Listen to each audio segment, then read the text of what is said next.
Hello everyone, welcome to Under the Covers. Today I will be reviewing Peter and the Starcatchers by Dave Barry and Ridley Pearson. It was published in 2004 by Hyperion Books, and this edition right here is 452 pages. It's a relatively quick read though. There's a lot of illustrations in it as well. It is a prequel to the J.M. Barrie novel and play, Peter and Wendy. It's also non-canon, so it's it's not approved by Barrie. It's not part of his original story. It's kind of an offshoot. And I actually bought this book a couple years ago, and I just read it recently. And I wasn't going to read it until later in the year, but I rented the audiobook from my library. And I listened to the first 7 chapters, and I really got into it. So I started reading it, and then I blew through it. I read like 300 pages, almost. No, not 300, like 100 and something pages the first day, and then I left for a trip to Michigan, and we listened to the audio book on the way back, and we almost listened to the whole thing. There was about like maybe 9 chapters left. But when I got home, I kept reading the book, and then I finished the book, and I really enjoy it. I like. Well, let me get into that later. First, let me get into the plot.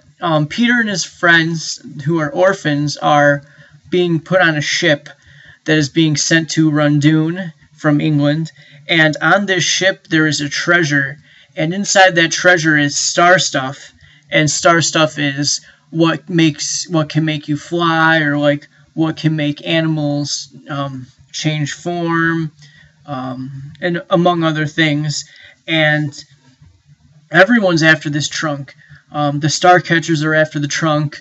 The guy who's standing in as captain of the ship is after the trunk, and then there's pirates led by a pirate named Black Stash is chasing after this trunk, and eventually they shipwreck on an island, and there's natives there who that Peter and his friends refer to as savages. And there's also a crocodile named Mr. Grin. So if you're familiar with the Peter Pan story, you kind of know where this is going. And it's really creative how Barrie and Pearson use all these characters and the chase for the treasure and what's actually inside the treasures. It's really fun. It's really unique. And the characters are what really makes this novel great. So I'm going to get into the characters. There's a lot of characters in this novel, but I would say the 5 main ones are Peter, who is Peter Pan, but he's not called Peter Pan at this time. He's just Peter the orphan. Then there's Molly, and Molly's she's like my only character I had a complaint with, because she's very similar to Wendy, like almost to a T, except for she knows about the star stuff. Wendy didn't know about the star stuff, but she's very similar to Wendy, and she's also Peter's love interest in the novel. Then there's Black Stash. He's the captain of the pirates, and I don't want to spoil anything, but he becomes someone else that isn't Peter Pan. And then there's also the other orphans, and they're Peter's friends, and they eventually become the Lost Boys. And then there's Slank, who is the stand-in captain of the ship Peter is on, and he's also the other, I would say he's the other villain. There's 2, actually there's kind of like 3 villains in this. It's almost like a Spider-Man movie. But all the characters are really well done. Even the minor characters are really well done.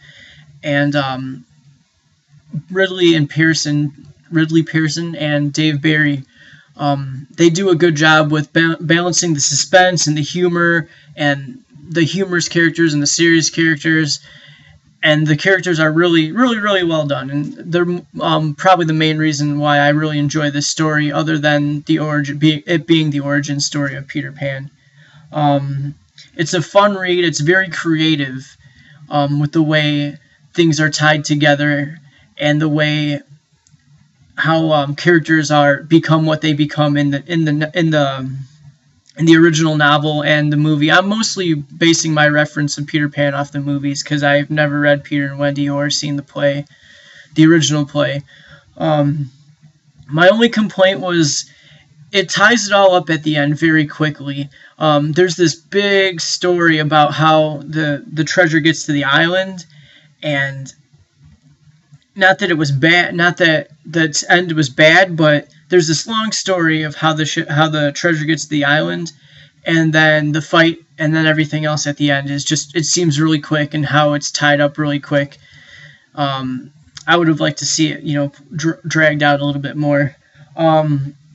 Tinkerbell is also created in this novel, and I didn't like the way she was created. I mean, you'll find out for yourself, or how she's introduced, even if she was created. You'll have to find out for yourself if you read it, but I was kind of disappointed because